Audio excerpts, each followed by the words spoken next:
24 ଅଙ୍କରେ ଚାମୁଣ୍ଡା ମାତିବେ ଯୋଗିନୀ ଗଣ ସହି ତେଣ ଘରେ ଘରେ ପଶି ରକ୍ତ ଦେବେ ଶୋଷି ବାଣ୍ଟି ନେଇ ପଡା ଗ୍ରାମ। ଏଇ 24 ମସିହାରେ ଆପଣଙ୍କର ଯୋଗିନୀ ମାନେ ପ୍ରବଳ ଭାବରେ ମାତିବେ ରୋଗ ହିସାବରେ ସବୁ ଘରେ ଘରେ ପଶି ଏମିତି ଲୋକମାନଙ୍କୁ ନଷ୍ଟ କରିବେ। ଏଇ 24 ମସିହା ଶେଷକୁ ଦେଖିବେ ଏମିତି ସମୟ ଆସିବ ଯେ ପ୍ରତି ଘରେ ଯେତେ ଲୋକ ଅଛନ୍ତି ସେଥିରୁ ଜଣେ ଦି ଜଣ ଲେଖା ମରିବେ।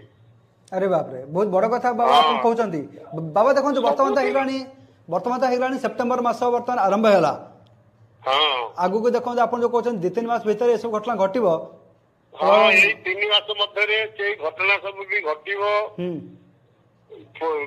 माने सब घरे रोगी हेबे बहुत लोग प्रति गाँव लोक मरिवे प्रति दिन प्रति गाँव लोक मरिवे। अच्छा